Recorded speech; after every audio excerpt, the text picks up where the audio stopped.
The Jenn Royster Show is an inspirational hour with a focus on bringing hope to the world with the greatest healing energy known, divine love. Your host, Dr. Jenn Royster, is an internationally known intuitive spiritual counselor, energy healer, and visionary that will take you on a journey to explore the metaphysical world of healing within, the angelic realm, guided healing meditations, intuitive reads with callers, and interviews with guests that are making this world a better place. This program is part of the Dream Vision 7 radio network.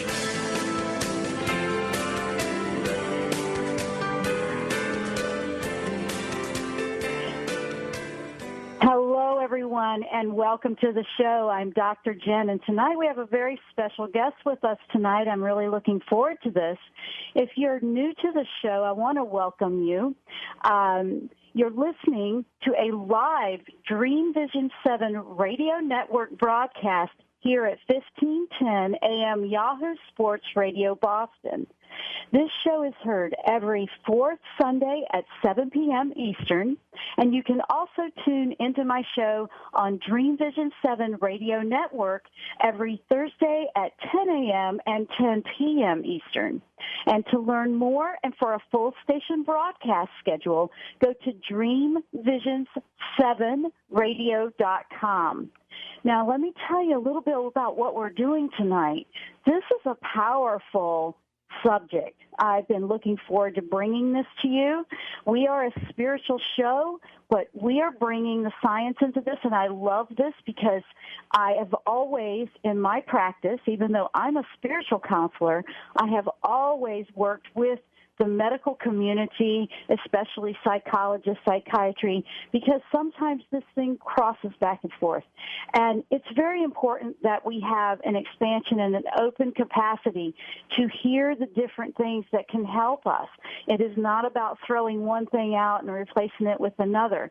So I'm very much about bringing other people that have this expertise to the show.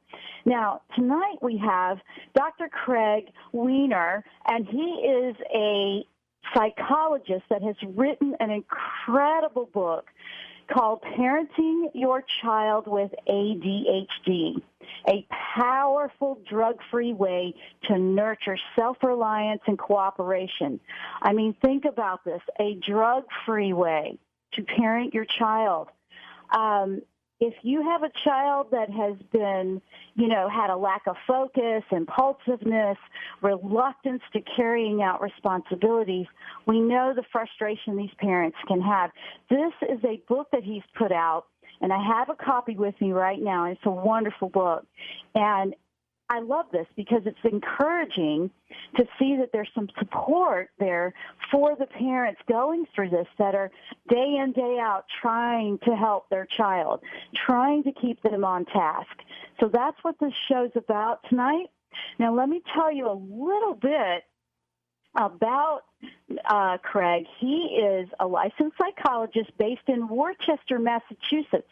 So he's right in your neck of the woods out there in Massachusetts, near Boston there. So, he's right there. He specializes in the treatment of children, adolescents, and families.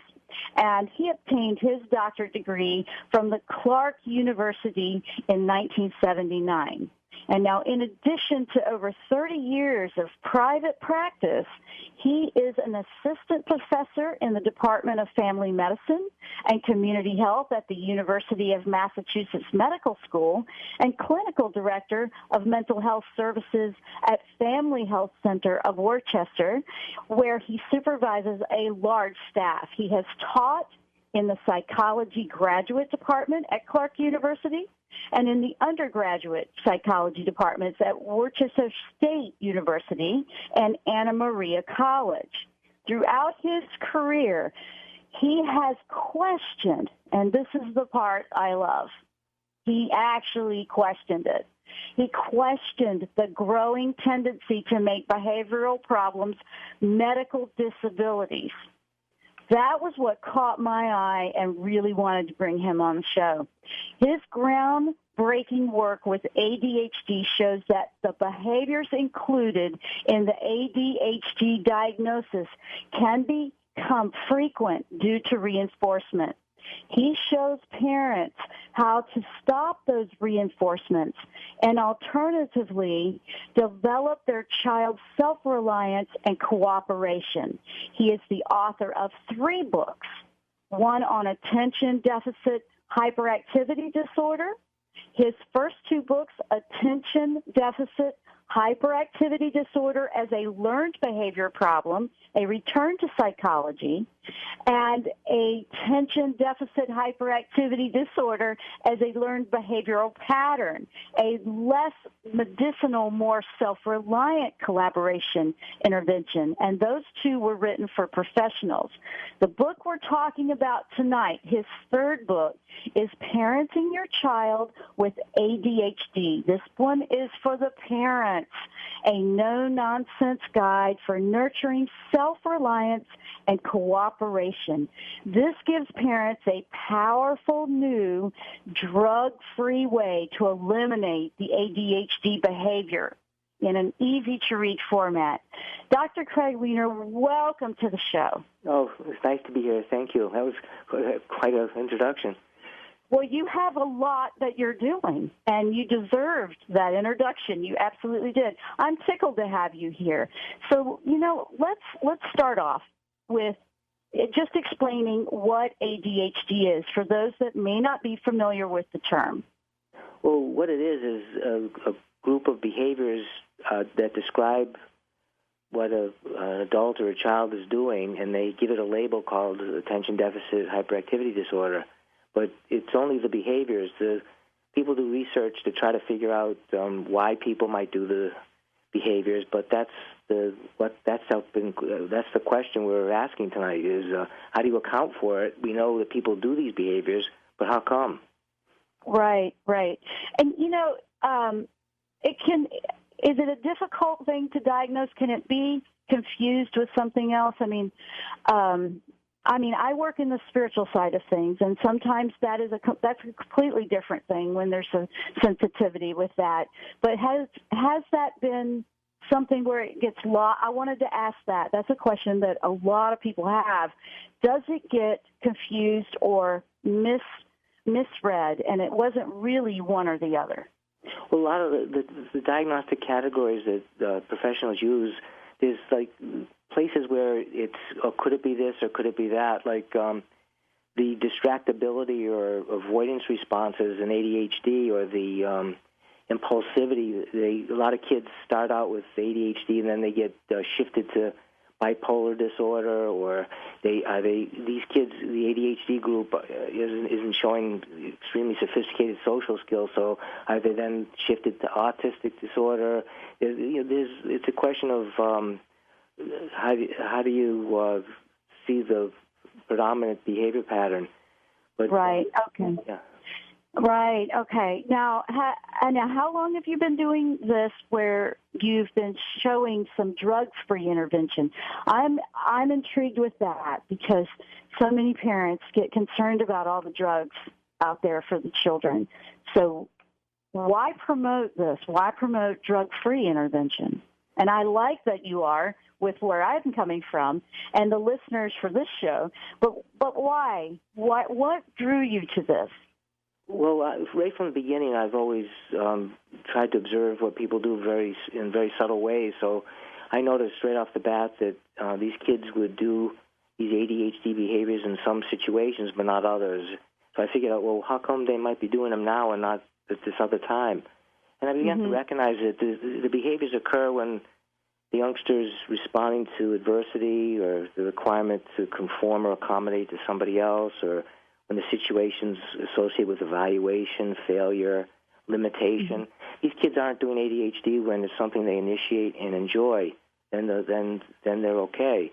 So if they can do it sometimes, then why not just change the way they're responding to things that people expect them to do? And if you can do that, you don't need to pump them up with a med just to get them to concentrate and complete the task you want them to do.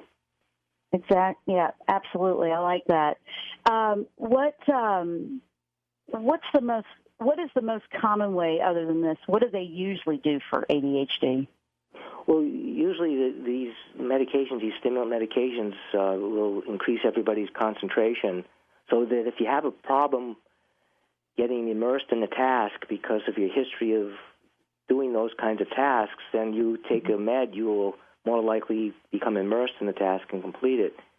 If you don't have a problem being immersed in a particular task, the med may still do something for you, but it's not going to have as much an effect.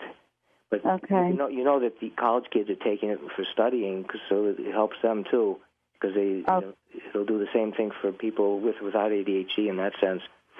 Right, and I mean these children are growing into adults with the same thing. So have you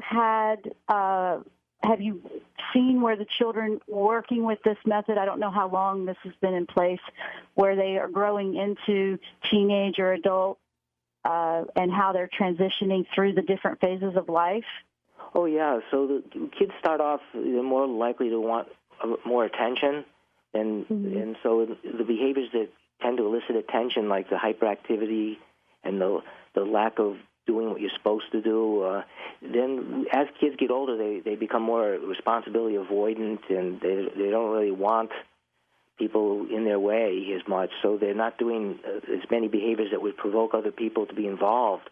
So your behavior pattern changes because all of us become a little less active anyway, but we're less interested and less dependent on others as we get older, so they're going to do different kinds of behaviors. But an adult who starts out ADHD is likely to end up with a lot of problems with keeping appointments and maintaining responsibility and achievement in terms of all the standardized things that we want adults to do. Maintaining relationships in the sense of carrying on your contribution in the relationship. Mm-hmm. Okay. No, that's good, because I wanted to know, a lot of people listening are like, well, how will this help them as they are growing into an adult? So that's great. Now, what causes the ADHD? Well, people who are promoting the biological model think that genetics promotes it, and then I can get into that a little bit so the listeners can hear that these biological arguments are very weak, even though they're presented to the public as if they're strong. People, they identify supposedly genes that would increase your probability of a diagnosis, but there's many people diagnosed with ADHD that don't show those genes, and many people who show those genes don't do ADHD behaviors. And then identical twins are always going to be more alike because their bodies and experiences are more similar. So, of course, identical twins are going to show similarity of behavior. Problem is the way you are biologically affects how you learn. So if you're very, very tall, you might be more inclined to learn basketball. If you're very attractive, you might learn different social behaviors than if you're not attractive. It's not that the biology, of course, changes the probability of what you learn, but they're far from discovering any genes that would predict ADHD, because when they go to replicate even the studies, when they think they find a relationship, the replication pattern is, they just had an article in American Psychologist that said that 97% of the studies that show some relationship between the environment and the ADHD gene, they're not replicated, so that it's a false finding. And then they show the public the brain scans where the ADHD kids' brains look different than non-ADHD brains. But that's true with cab drivers in London. That depending on how you live in the world, your brain develops differently. So, as a consequence of doing ADHD, you're going to show different brain activity. It's not that the brain activity causes the ADHD, so they don't have a cause there. And the medications don't prove that it's a biological problem either, because people all respond to medications if they have a problem. It doesn't tell you why. If you're more sociable when you drink alcohol, it doesn't tell you why you weren't sociable. Right. Now, you're making a very good point, and thank you for that.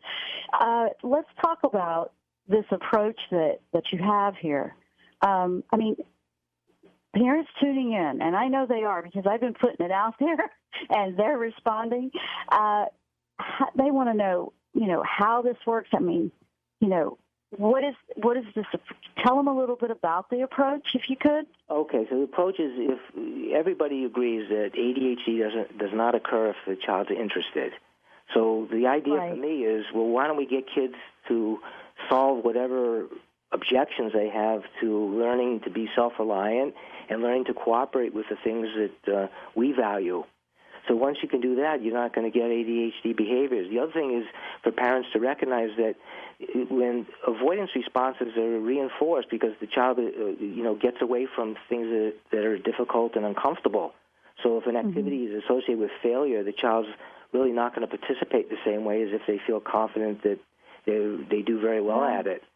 And I don't think anybody wants to when they feel like that. That's true. Exactly. Yeah. Yeah, no, that's good. That's good. Now, is it sort of like a step by step, or does it take a while? I mean, this book explains it, but with this book, what can the parent expect to learn from this book? Okay, so one important message, and I think it's very consistent with what you're trying to do on the show in general, which is you can get people to cooperate and do and take care of each other and do what each other values through love rather than coercion. So right. Okay, so we know that you can coerce somebody to do something, but the side effects are more severe. And usually parents are told in ADHD that the child can't control themselves and they have to therefore supply the control the child lacks. And they're told to put kids on behavior charts, which are rewards and punishments, which are really just parents controlling kids in various ways. I'm trying to get parents to socialize a child in a way where the relationship is mutually enjoyable. It doesn't mean never coerce a child, but it means that's a last resort. It's not a primary method to socialize somebody.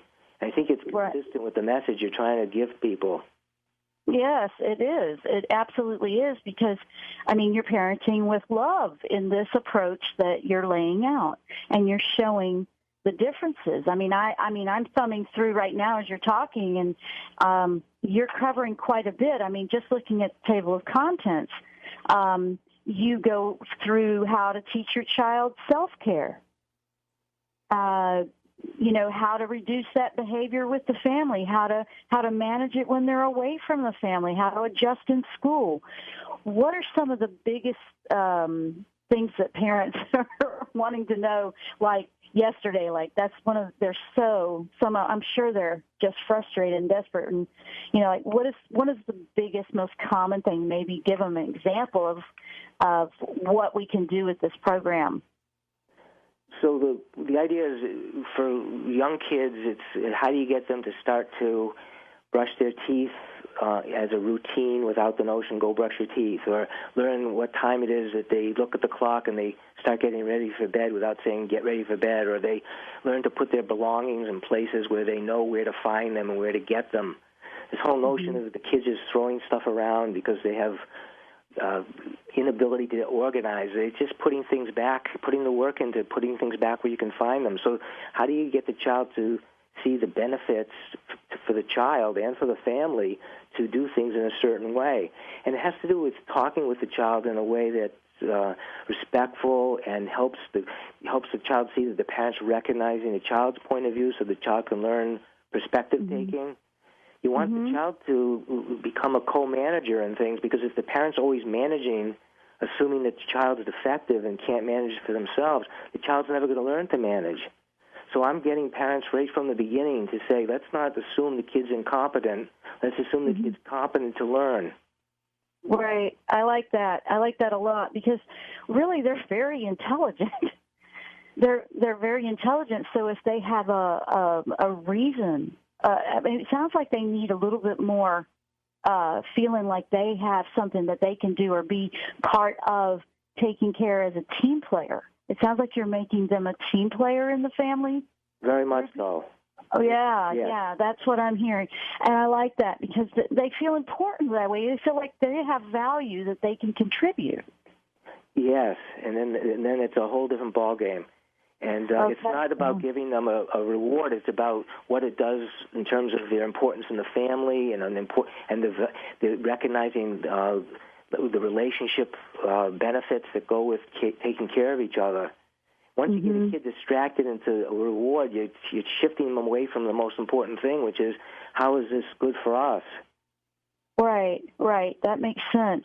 That makes a lot of sense. How long does it take when you start something like this? I mean, what would be something they would expect to see? Like, how long does it take to start to see some results? And well, that's the subtle part, is that the medications, work right away, but then over the long term, they finding that 6 years out, 3 years out, there's no benefits.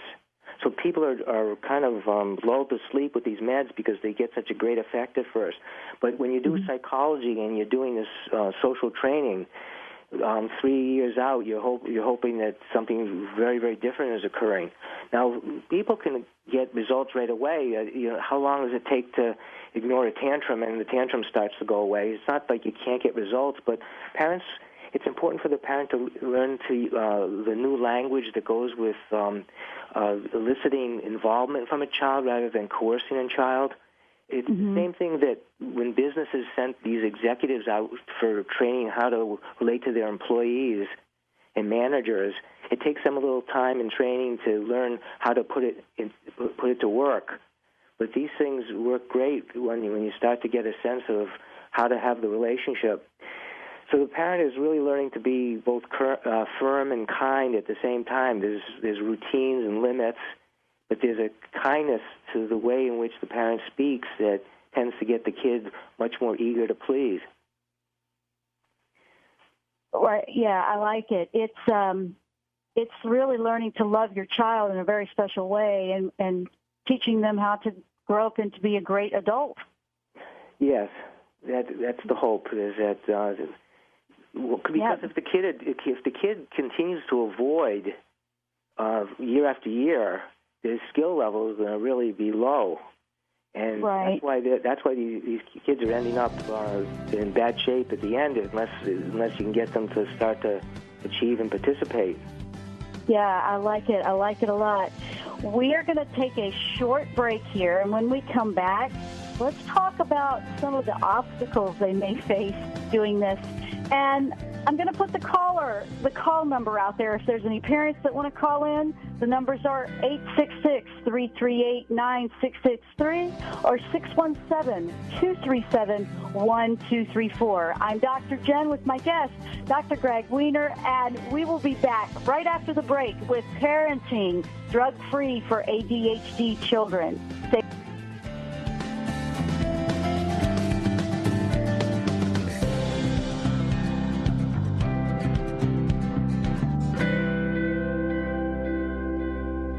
Today is the first day of the rest of your life. Join us the third Sunday of each month at 7 p.m. for The Door is Open, Walk Right In, for fascinating discussion topics from Men Are From Mars, Women Are From Venus, to psychology and tarot, to hypnosis, to strength-based recovery.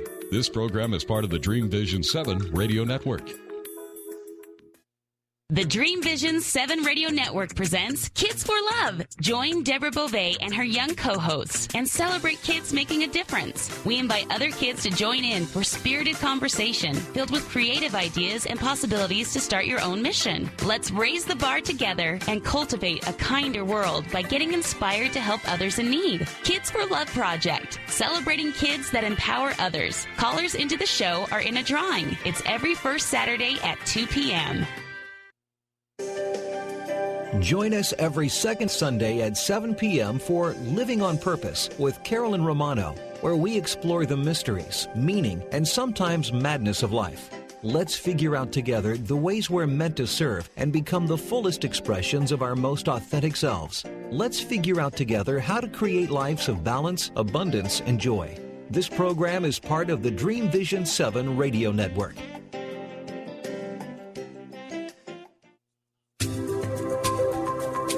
Are you overwhelmed by other people's energy? Do you constantly suffer with emotional drain, exhaustion, or physical illness? You may be highly sensitive to energy and not aware of your powerful connection to spirit. Dr. Jenn Royster is an intuitive spiritual counselor and energy healer that works with the angelic realm and has helped thousands of empathic souls successfully release negative energies, reclaim their personal power, and thrive. Life is to be enjoyed, not just endured. Book your private phone session today at JennRoyster.com. Take a journey to a place of the divine love within with Deborah Beauvais on the Love by Intuition show, Saturdays 2 to 3 p.m. Our message is love in the purest form. The light within us all is a guide to recall our beginning, to learn to love self and humankind, to feel the higher power of our own divinity. To attract love, one needs to be love. Saturday, 2 to 3 p.m., all part of the Dream Vision 7 radio network.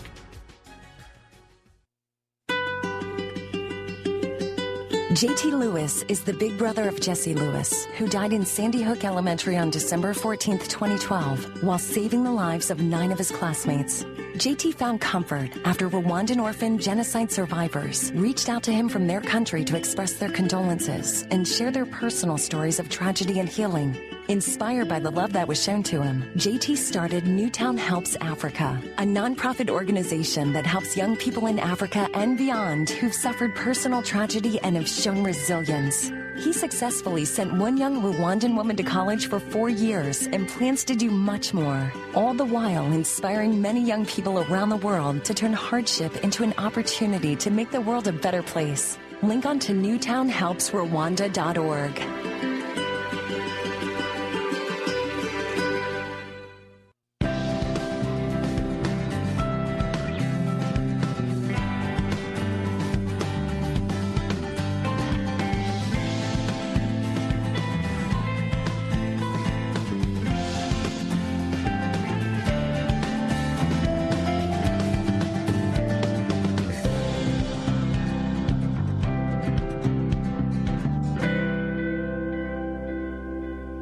Okay, we are back after break. I'm Dr. Jenn. If you're just tuning in, you're listening to the Jenn Royster Show here on 1510 AM Yahoo Sports Radio and Dream Vision 7 Radio Network. And today I have a guest with me, Dr. Craig Wiener, and we're talking about his book that he has on parenting children with ADHD drug-free. And it's a great topic. And before we went to break, we wanted to talk about some of the important obstacles that a parent may face when they're doing this program, and what could you tell them and share with them about that tonight?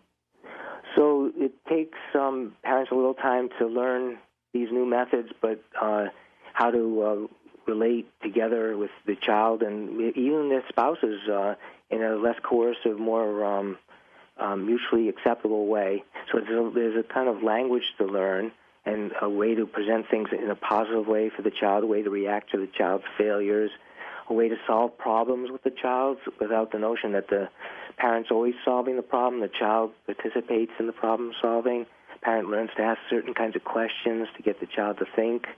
The parent might let the child struggle a little bit more with their mistakes, just so they can learn without the notion of rescuing always. The kid spends all their money. You have to kind of let the kid know that that's the money they had, and if you keep giving them more, they don't really learn to spend money in a budget. And so they have to teach a kid limits and the natural consequences of life. And right. Well, they need to learn the cause and effect of I just spent all the money. Yeah. So before you can say they kids with ADHD can't see the future, you got to figure out, well, is there a reason for that? Is it right. that the parents have been compensating so much that the kid isn't learning about what happens when you do certain things? So it's basically you don't want to keep enabling them to just expect parents to just keep giving them more, and yes. They don't really learn it. Right. Well, yeah, I would imagine just about anybody would learn that way. But now this is also going to help with their self-esteem. They'll feel good about themselves, and that's a very positive reinforcement. Very much so. That's a great benefit to this, is because if the more the child sees that they did some of these things on their own, the better they feel. They feel competent, because how can they feel competent if they don't get a chance to do these things all by themselves? And the parent learns to reinforce the child for doing these things that they did all by themselves. They learn to solve sibling conflicts with the sibling without the parent always figuring out the solution. The child helps figure out how to share and take turns and figure out methods to do it. So there's ways to shift a lot of this so the parent learns how to help the child learn to be a mature child. These kids are lacking in maturity about on the average of 30%. Yeah, and then if it's just using the drugs to take care of it, to me that's always like a Band-Aid, but you want to make sure you're putting this child development in place, this parenting in place, so they're learning how to grow and take care of themselves when you're not going to be there. Exactly. And when you're working with, and that brings up a good topic that I wanted to bring up. How is their behavior when they're away from home? That's very much preparing them for being adults on their own. Exactly. That's one of the problems with using these charts, rewards and punishments, is that the parent is always involved in the child's consequences. And the child really doesn't learn to live in the world without these artificial things that the parent is orchestrating. So it really is creating an institutional behavior more than independent living in the world behavior. So I'm all for a very different kind of parenting that's not what parents are being told, especially those whose kids are diagnosed with ADHD. Right. Right, and it probably just, it's really learning. This is a lot of education for the parents and the child. I mean, this is like you're going to be learning together, really.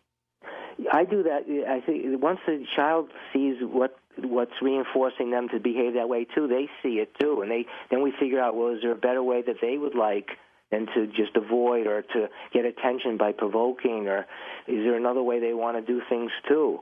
And so everybody becomes more aware of what they're doing and the advantages and disadvantages of their actions. ADHD behaviors have all sorts of benefits. They have lots of side effects, but there's lots of benefits. And the problem, like all behavior, you're going to have to figure out, is it pay to do it anymore, and what's your alternative? Right. Now, do they learn quickly, or is it like a repeating and making sure you stay, do what you're going to say or whatever? You know what I'm saying? I'm trying to figure out how to ask the question.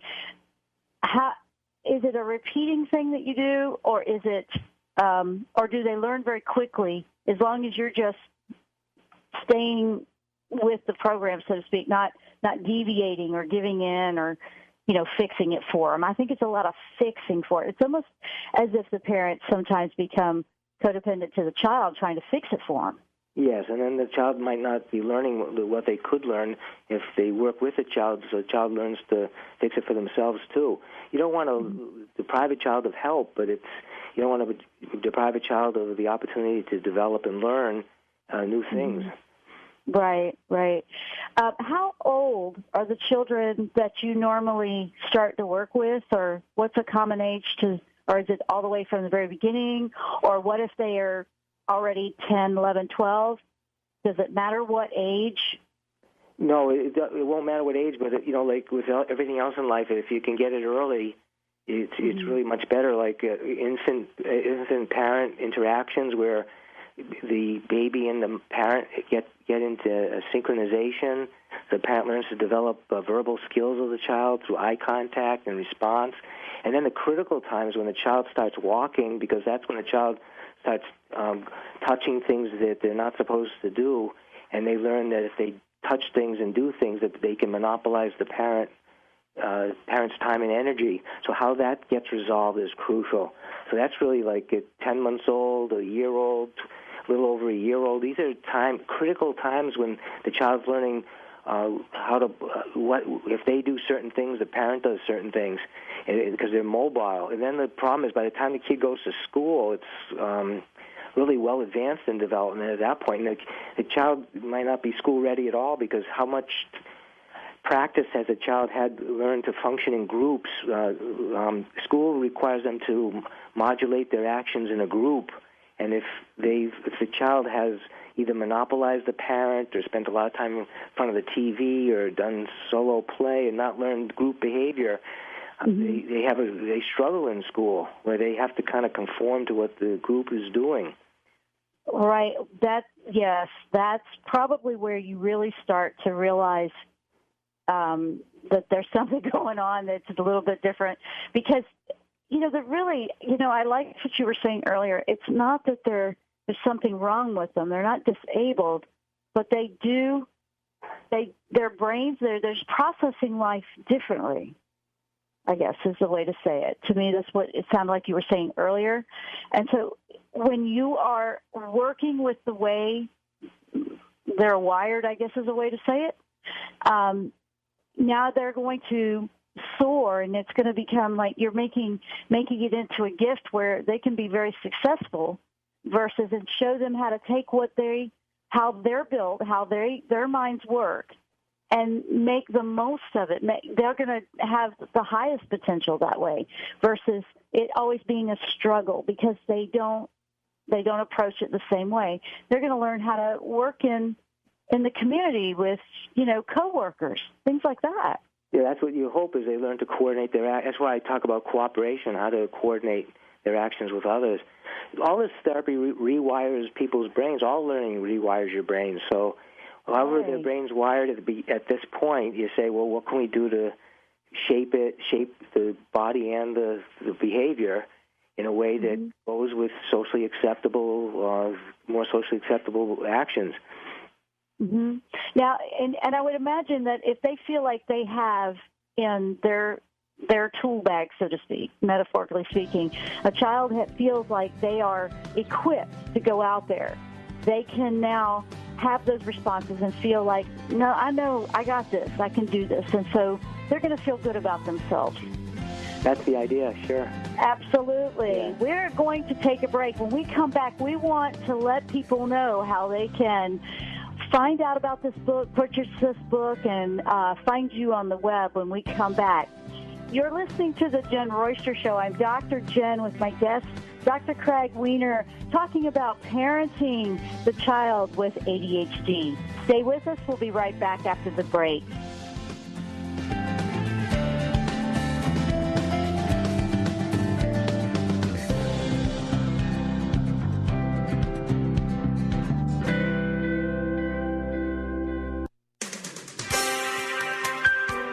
Join us every fourth Sunday at 7 p.m. Eastern for the Jenn Royster Show with your host, Dr. Jenn, on a spiritual journey inward where hope and love bring healing to life's greatest challenges. Enjoy metaphysical topics, intuitive angel reads, guided healing meditations, and inspirational interviews. This program is part of the Dream Vision 7 radio network.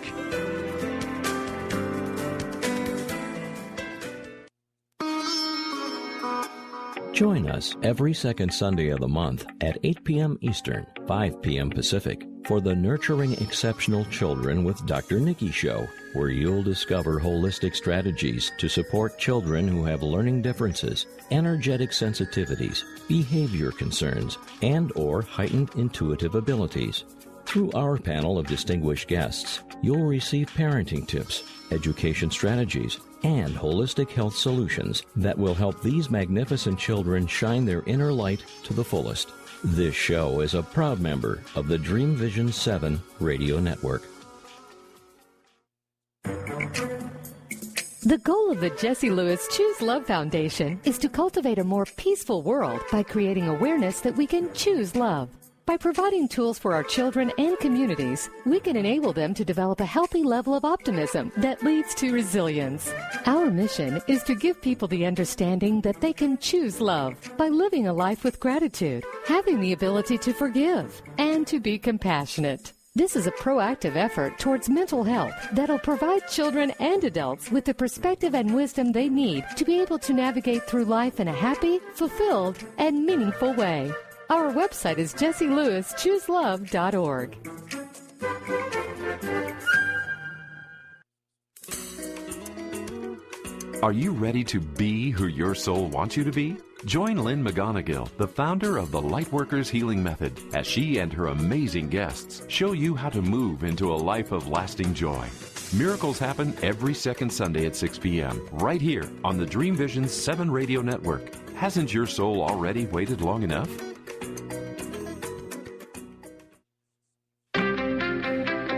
Tune in every first Sunday at 6 p.m. for Maximum Success, the Coach Bruce Show. You'll learn success strategies to take your game to the next level from performance consultant John Brubaker. Maximum Success explores why winners win and teaches you the keys to peak performance. This program is part of the Dream Vision 7 radio network.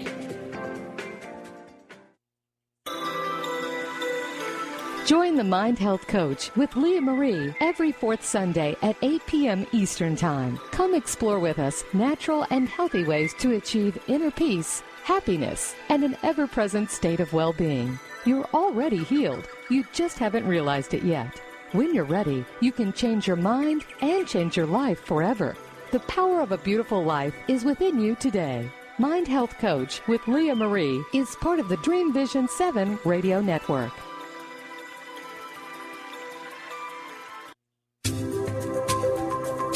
Are you overwhelmed by other people's energy? Do you constantly suffer with emotional drain, exhaustion, or physical illness? You may be highly sensitive to energy and not aware of your powerful connection to spirit. Dr. Jenn Royster is an intuitive spiritual counselor and energy healer that works with the angelic realm and has helped thousands of empathic souls successfully release negative energies, reclaim their personal power, and thrive. Life is to be enjoyed, not just endured. Book your private phone session today at JennRoyster.com.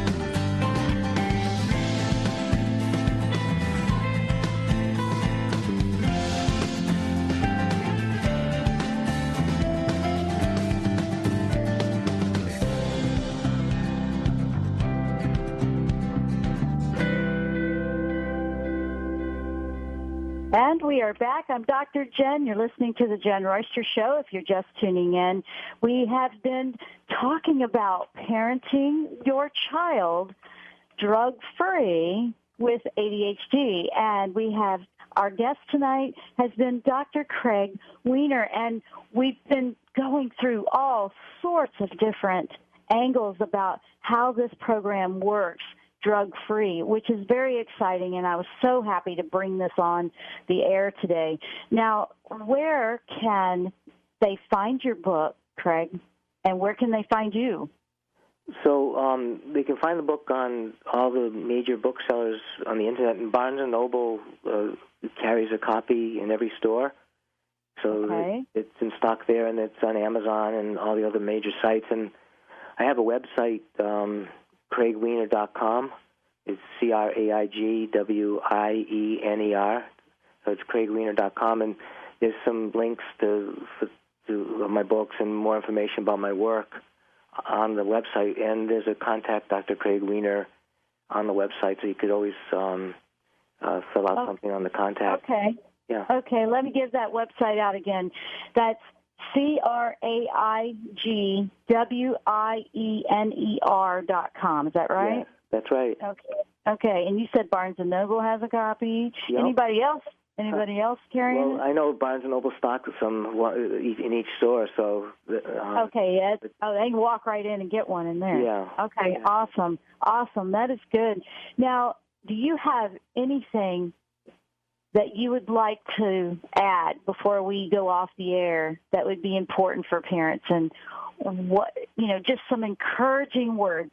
This show is about that love, and you are doing that with bringing this to the parents, because this is a lot of love that you're giving them. But I also wanted to ask you one more question quickly. Yeah, sure. Why are you so passionate about this? I did ask a little bit at the beginning, but you've been doing child behavior for your whole career, right? Yeah. Why did you go into that field? Well, why did I go into child psychology? Let the listeners know, why did you do this? Why did you choose this path for your career? Well, I thought that like we were talking earlier, the earlier you get intervention to occur, the more profound the later change. So the ADHD thing in particular this is the most common popular thing that was occurring for a diagnosis for kids. So it had the most importance for me to study it and look to see what was happening. So it was an issue of intervening early and find something important that would maybe perhaps be helpful to a lot of people. That's wonderful. It's beautiful. I mean, you've made this your life's work, and I want to say thank you for what you're doing, because this is a lot of love you're giving some parents out there so they can help their child in a very loving and positive parenting style. What do you want to leave with the parents tonight? Well, one thing is that it's for parents that feel it's necessary to do medication because of how urgent the problem is, then they could do that. But the reason why I try to do this without medication is because often it's not that people go on medication and then they do therapy. Often they do medication and they get feeling like the problem's solved because it settles everything down at first. But over time, you have to deal with what are the side effects of the medication, how do you get off the medication, does the medication actually decrease the likelihood that the person's going to do the therapy? And then people start to feel like they couldn't have solved it without the medication. So that it's if you can avoid introducing it and try to get and you have enough time to and patience to do this other method, the longer term advantages are there. It's like what they're finding even with other kinds of therapy, where sometimes the benefits are long after the therapy ends rather than so quick at the beginning. So This is something that is it's like instead of going on a diet, you're learning to change your lifestyle so that you stay in shape your whole life. Yeah, that makes sense. Sense. Does anger seem to be one that how you deal with the anger? I mean, the ADHD, usually there's a little bit of impatience there from what I've experienced. Very much so. So the whole key is, first of all, the parent has to role model patience, because the youngsters really copy how people deal with anger and how people show anger. And then the parent learns how to help the kid learn to calm themselves down and how to respond to the child when the child's overreacting.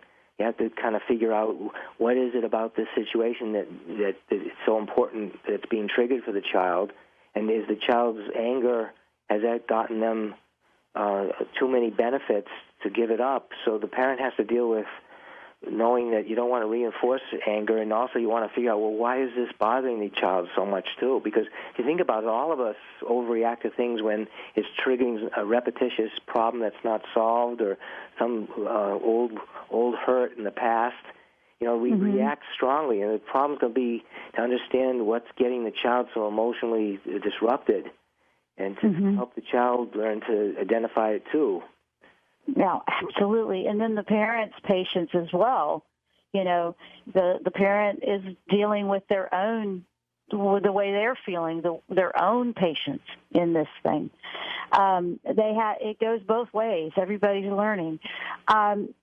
This is a profound work. I feel like this is cutting edge, bringing what we have been putting out there that we want from the community, from the doctors, the scientists. Like, what we want help. We want help. We want to help our child. We want to love our child. This is a beautiful way to do this. I want to give that information out one more time for people that are listening and trying to write all this down.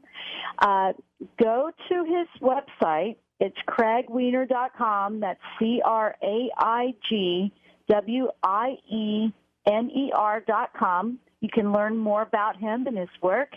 And also Barnes & Noble, he said they've got it on the shelves. You can walk right into a Barnes & Noble and grab a copy. And sure, you could probably get it on Amazon too if you didn't have a Barnes & Noble near you. Do you have it there? Yeah, we have it at Barnes & Nobles in Worcester, you mean? Yeah. And yeah. Okay, great. This is incredible work. So it takes patience. It takes some patience. But I feel like if you are doing something that's productive, the mindset of the whole household, I'm about the energy and the dynamics of the household. You're shifting the energy of the household from frustration, anxiety, everybody feeling discouraged in the house, to encouragement and teamwork. Exactly. I mean, this is a teamwork parenting style is what I'm getting out of this. And I really like it. I really, really like it. How does it work when you have the friends over, when the children have the friends over, and It might be a little. Does that ever come up? Yeah, I talk about that in the book. Is one of the kids, sometimes the ADHD kids are kind of anxious about their acceptability, so they get more rambunctious because they're not really so sure people are liking them. And the other thing is, how do they learn to share and be a good guest, be a good host, so that they can have a guest? So that's one of the things I go over in the book. How do you reinforce the child and shape those behaviors, be a host and be considerate of your guests, so they can learn those actions and how to do it.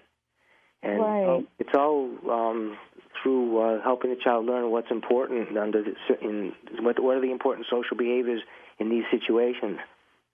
Yeah, that's fantastic. That's absolutely. Craig, I want to thank you for being on the show and sharing this with the listeners. A lot of people that listen to this show, we're all about the holistic natural approach, and so this fits right in. So I was thrilled to bring you on and share this work. This is your life's work, but it's also your passion, what you're contributing to a better world. And I want to say thank you to you very much, from my heart to yours, for what you're doing. And please go and check it out. It really is encouraging to see something like this out there. If you go to my website as well on JennRoyster.com, I have on the show post, I have all the information for this book and about this episode with Craig's website address. So if you didn't catch it earlier, I've got it right there. If you're familiar with my website, I've got all of the links right there. And go check it out. Find a way to help your child and love your child drug-free. This is what this is about. There's a lot of encouragement here, and now they're going to grow up, and they're going to be a child that can be an adult and really feel like they're contributing, and they can be a team player at work. So this is a great parenting style. I couldn't say more about it. I'm really thrilled that I was able to have you on the show with this one. So thank you so much, Craig, for being with us today. Yeah, thank you. I enjoyed talking with you. Absolutely. Now, go to the website, JennRoyster.com, or to Craig's site. That's CraigWiener.com, CraigWiener.com. Go to Barnes & Noble. The book's there. The name of the book, let me put the name of the book out there. Make sure you know what you're looking for. It's called Parenting Your Child with ADHD, a no-nonsense guide for nurturing self-reliance and cooperation. I wish you the best, Craig. Okay. I wish everybody you're working with, because you're putting some love out there and some positive energy, and I love it. Thank you. You're listening to the Jenn Royster Show. I'm Dr. Jenn. Thank you so much for being with us tonight. Namaste.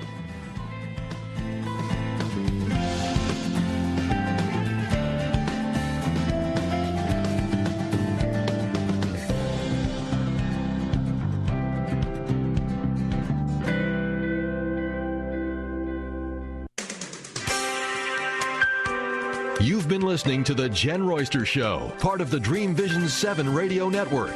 Join us every fourth Sunday at 7 p.m. Eastern for a spiritual journey inward where hope and love bring healing to life's greatest challenges. Learn more about Dr. Jenn and pick up your free meditation gifts at JennRoyster.com.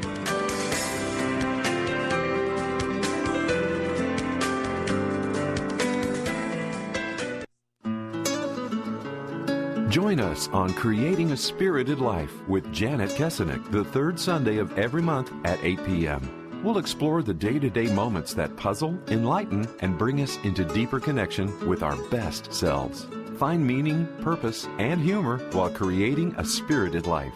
This program is part of the Dream Vision 7 radio network. Join Dr. Bernie Siegel on Mind Health Matters every first Sunday at 8 p.m., all part of the Dream Vision 7 radio network. Bernie will draw from his inspirational personal journey, offering us special nuggets of his sacred wisdom. Listen in as Bernie reminds us to be fully engaged in life.